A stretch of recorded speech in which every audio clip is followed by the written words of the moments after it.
जब जीवन के अंदर अनेक प्रकार की चुनौती आती है और उसमें चॉइसेस होते हैं, राइट चॉइस, रॉन्ग चॉइस, और डिसीजन लेना होता है, और उस समय अगर एक गलत डिसीजन ले लिया तो महाविनाश क्रिएट कर सकता है, महाप्रलय उत्पन्न कर सकता है। तो दुर्योधन ने भी रॉन्ग चॉइस की। आज देखो, मनुष्य के हाथ में जो मोबाइल है, जो शकुनी है, हर बात का राइट गाइडेंस देता है। आपको जो जानना है, क्या कहो, गूगल को पूछो, गूगल हर बात का जवाब देता है, राइट जवाब देता है। लेकिन कई लोग जो विकृत दिमाग के होते हैं, उसको अपने हिसाब से अगर जवाब नहीं मिला तो अपने मन की करते हैं, और जब अपनी मन की करते हैं तो क्या होता है, और उससे भी खतरनाक अभी एआई आया है, आर्टिफिशियल इंटेलिजेंस। तो आर्टिफिशियल इंटेलिजेंस क्या कर सकता है, सोचो, महाविनाश क्रिएट करेगा कि नहीं करेगा? या आर्टिफिशियल इंटेलिजेंस कहा कि वो बहुत होशियार, मनुष्य से, आज के कॉमन मैन से उसकी जो आईक्यू लेवल है कितना 1000 गुना ज्यादा है।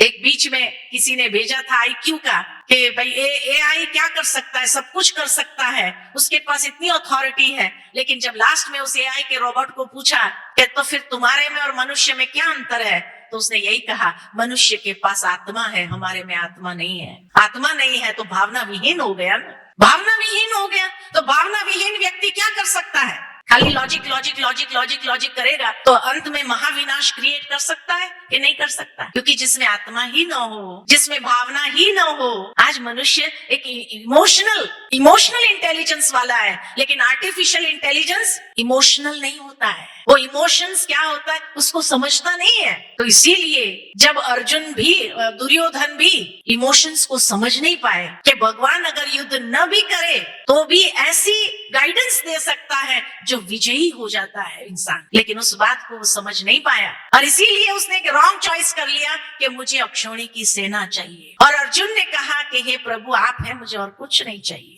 इमोशनली वो अटैच था ईश्वर के साथ, और इसलिए जहां इमोशनल व्यक्ति ईश्वर के साथ जुड़ जाता है, भावनाओं के साथ जुड़ जाता है, वो कभी कोई गलत काम कर नहीं सकता है, वो गलत बात बोल नहीं सकता है, गलत निर्णय ले नहीं सकता है किसी बात का। जो गलत करता है और उसका कॉन्शियस उसको बाइट न करे, क्योंकि इंसान अगर है तो उसको तो गलत करते समय कॉन्शियस बाइट करता है, लेकिन जिस व्यक्ति को अगर गलत करने पर कॉन्शियस बाइट न करे तो उसको क्या कहेंगे? दुर्योधन नहीं तो क्या कहेंगे? क्योंकि वो भगवान की भावनाओं को भी समझने में सक्षम नहीं है कि भगवान किस अथॉरिटी का नाम है, इसलिए वो भगवान के अगेंस्ट जाने के लिए तैयार हो जाता है, और जब होश आएगा तब टू लेट हो जाएगा। तो भगवान के अगेंस्ट दुर्योधन खड़ा होने के लिए तैयार हो गया कि भगवान क्या करेगा। मैं समझा ही नहीं कि भगवान क्या हस्ती है और क्या नहीं कर सकता है।